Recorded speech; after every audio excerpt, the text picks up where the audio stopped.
Voyager, ça te plaît, mais si c'était un peu plus facile et un peu moins stressant, ça te plairait encore plus, eh bien suis ces 10 étapes.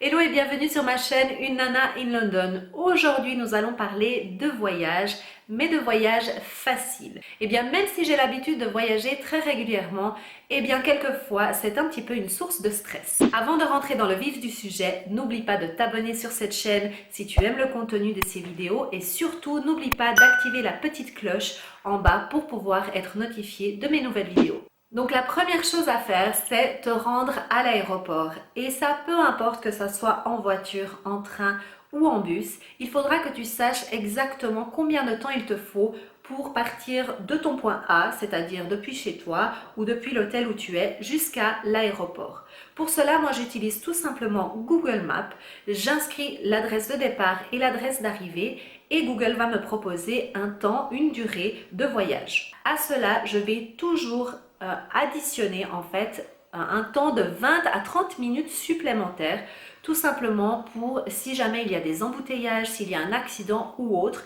comme ça je suis un petit peu plus relax. Je te conseille, pour savoir à quelle heure tu dois partir de chez toi ou de l'hôtel, de te préparer un itinéraire à l'envers.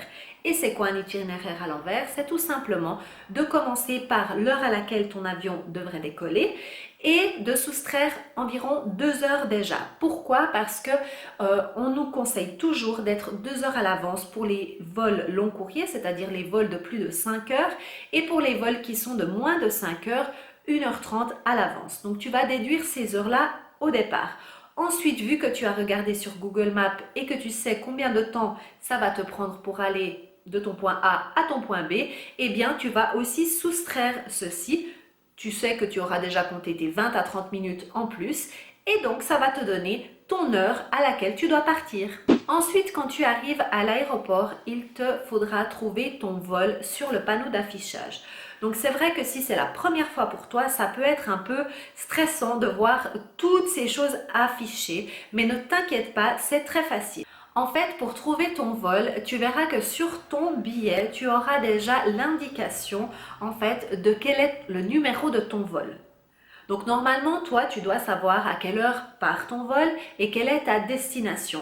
Mais aussi, tu as un numéro de vol qui t'aidera vraiment à retrouver exactement celui qui est le tien. Parce qu'il faut savoir que tu peux avoir plusieurs compagnies qui partent à la même heure pour le même endroit. Donc il faut vraiment être sûr que tu prends le bon vol et avec la bonne compagnie. Tout ça, tout simplement pour, si tu dois aller faire le check-in, c'est-à-dire aller amener tes bagages à enregistrer, comme ça sera marqué en fait quel est le bureau d'enregistrement. Donc souvent à l'aéroport, toutes les choses sont écrites en anglais. Donc le check-in, c'est le bureau d'enregistrement de tes bagages tout simplement. Donc c'est ça qu'on va rechercher comme information sur le panneau d'affichage. Une fois que tu as trouvé le numéro de ton check-in, et bien justement, on va aller faire le check-in ou le drop-off. Donc, qu'est-ce que c'est ça? Eh bien, le check-in, c'est justement l'enregistrement de tes bagages. Donc, le drop-off, c'est tout simplement quand que tu t'es déjà inscrit en ligne et que tu as juste ton bagage à déposer. Tu as ton ticket, tu as tout fait à la maison, mais simplement, tu viens déposer ton bagage pour qu'il aille dans l'avion. Aussi, n'oublie pas de vérifier à quelle heure ferme ton check-in parce que à partir du moment où il sera fermé, tu ne pourras plus aller déposer ton bagage. Et pour les parents, si vous avez des enfants qui ont des poussettes, eh bien sachez que vous pouvez prendre votre poussette avec vous si c'est une de ces poussettes parapluies, donc c'est-à-dire une poussette qui se ferme en une pièce. Sinon, si ce sont des poussettes qui se séparent, eh bien vous devrez faire aussi un enregistrement comme un bagage. L'avantage d'avoir ces poussettes en une pièce, c'est que vous pourrez les prendre jusqu'au départ en fait de votre avion. Ça vous évitera de devoir porter votre enfant. Et en général, quand vous atterrissez, vous pouvez récupérer votre poussette. Pas toujours, mais vous pouvez la récupérer à la sortie de l'avion. Ensuite, nous passons par la case sécurité. Donc vous verrez, c'est un petit peu impressionnant si c'est la première fois que vous voyagez, mais ce n'est rien de très compliqué, il faut juste savoir certaines choses. Donc vous vous demanderont d'enlever vos vestes et vos petites jaquettes souvent, et après ça dépend de l'aéroport. Certains vous demandent d'enlever vos montres ainsi que vos bottes, certains ne vous demandent pas, donc ça sera à voir sur place. Et sinon, vous devez aussi enlever normalement vos bijoux. Une chose que vous devez toujours sortir de votre bagage, en fait, que vous avez avec vous, de votre sac à main, c'est votre laptop, vos tablettes et les mettre sur un autre petit panier. Aussi, tout ce qui est liquide, donc si vous transportez avec vous, que ce soit des crèmes, des parfums, etc., vous pouvez prendre uniquement des contenants qui sont de moins ou jusqu'à 100 millilitres.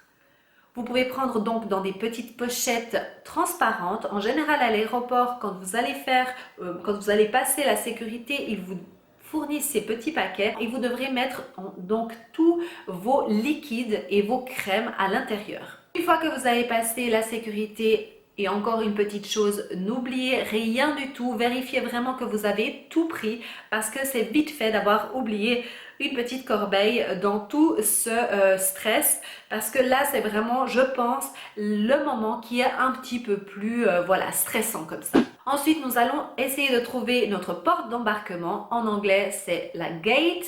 Donc, vous allez aussi avoir sur votre ticket normalement déjà affiché le numéro de la porte, ou alors certaines fois il n'est pas affiché sur votre ticket, il sera affiché sur le panneau aussi d'affichage. Donc il faudra regarder de nouveau la même chose qu'avant, votre vol, l'heure de votre vol, et à côté vous verrez en fait la porte d'embarquement.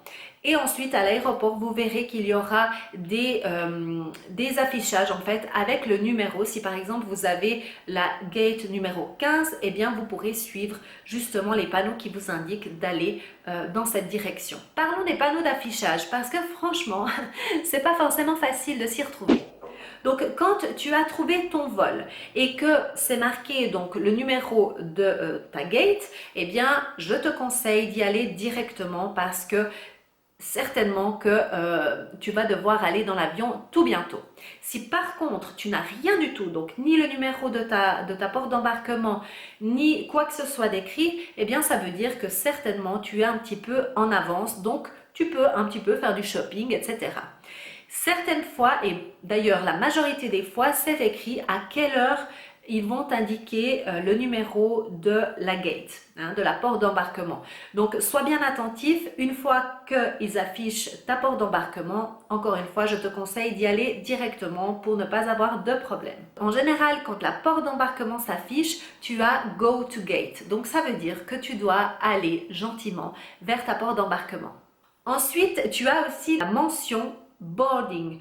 Donc ça veut dire qu'ils sont en train de faire l'embarquement. Donc là, normalement, tu devrais déjà être à la porte d'embarquement en train d'attendre, en train de faire la file d'attente pour rentrer dans l'avion. Si tu n'es pas encore à la porte d'embarquement, dépêche-toi. Tu as aussi des fois écrit delayed, qui est écrit souvent en orange, et ça veut dire que ton avion a été retardé. Si par contre c'est écrit en rouge cancelled, ça veut dire que ton vol a été annulé, et là je te conseille d'aller justement au guichet de la compagnie aérienne avec laquelle tu devais voyager pour voir les différentes options que tu as, soit de voyager plus tard, soit le lendemain, soit d'annuler complètement et te faire rembourser. Aussi, une chose qui est importante à partir du moment où tu as ton numéro de porte d'embarquement, de vérifier combien de temps il te faut depuis où tu es jusqu'à arriver à ta porte d'embarquement. Parce que en fait, des fois, ça peut prendre en tout cas 20 minutes pour te rendre jusque là-bas. Et du coup, entre le temps que tu partes et que tu arrives, des fois, tu es déjà trop tard et ils auront fermé la porte d'embarquement. Donc ça, tu peux le voir sur des panneaux qui sont affichés dans l'aéroport. Donc, une fois que tu es à ta porte d'embarquement, ils vont t'appeler pour pouvoir monter dans l'avion. Certaines compagnies le font par groupe, donc il faudra vérifier sur ton billet si tu as effectivement un groupe, 1, 2, 3, 4. Aussi un petit conseil, si tu as un siège qui est situé entre la rangée 1 à 15, je te conseille de monter par l'avant de l'avion et si tu as une rangée de 16 à plus, eh bien de rentrer par l'arrière de l'avion. Si tu as des enfants, je te conseille de réserver un siège du côté couloir, comme ça tu pourras te lever autant de fois que tu veux pour aller aux toilettes ou pour se promener dans les couloirs. Il faut savoir que les enfants de moins de 2 ans voyagent sur tes jambes avec une ceinture que l'hôtesse va te donner en début de vol et que les enfants de plus de 2 ans vont voyager sur un siège tout comme toi. Une fois que tu es dans l'avion, eh bien, mets-toi à l'aise. Enlève tes chaussures, relax. C'est un petit moment que tu as pour toi, donc profites-en. Ce que je te conseille, c'est de planifier un petit peu à l'avance. Tu me connais, j'adore planifier. Et pourquoi? Parce que comme ça, tu peux, par exemple, télécharger des séries télé que tu as envie de voir pendant ton trajet. Peut-être tu as envie de lire, donc tu vas devoir quand même acheter tes livres, etc. Donc vraiment prévois, un petit peu planifie ces heures que tu as là pour pouvoir les utiliser au mieux. Ensuite vient le moment de récupérer ta valise, donc c'est le baggage reclaim. Alors il faudra simplement suivre les petits écrans qui vont t'indiquer quel est en fait ton vol toujours et le tapis où viendra tes bagages. Donc il faut vraiment juste être attentif aux différents écrans que tu vas pouvoir voir et c'est toujours la même chose, ton vol et le numéro et tu vas à ce numéro de tapis. Alors sincèrement, si tu es un petit peu perdu, ne t'inquiète pas, suis les gens parce qu'en général, ils vont au même endroit que toi. Un petit conseil, choisis une valise qui se voit, qui se reconnaît et non pas juste la valise typique noire, brune parce qu'elle passe incognito. Et si tu as une valise vraiment qu'on reconnaît super bien, eh bien tu peux être quasi sûr que ce sera la tienne. Cela dit, il ne faut pas oublier d'inscrire ton nom et tes coordonnées, que si jamais tout d'un coup il y a un mix là de valises, qu'on puisse te contacter facilement. Et donc le dernier point, c'est pour la sortie. Donc en anglais, c'est écrit exit. Donc tu dois simplement suivre ces panneaux une fois que tu as récupéré ta valise.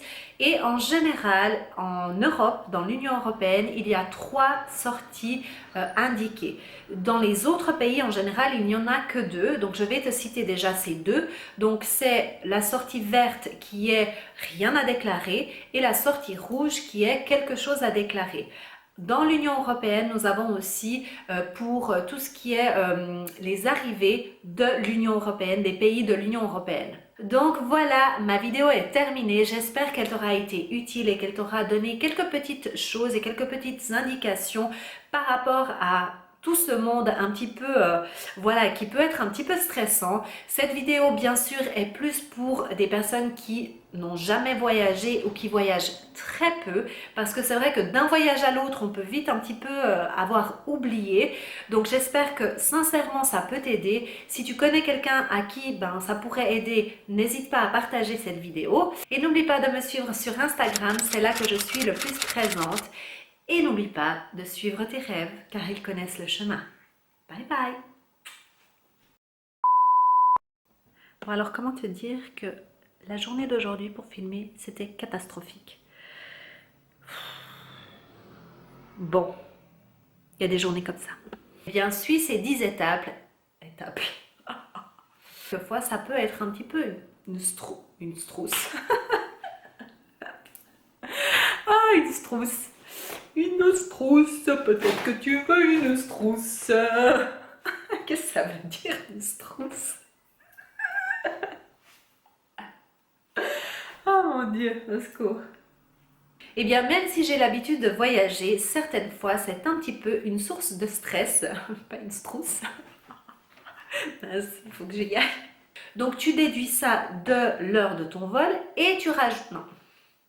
Oublie, c'est trop compliqué.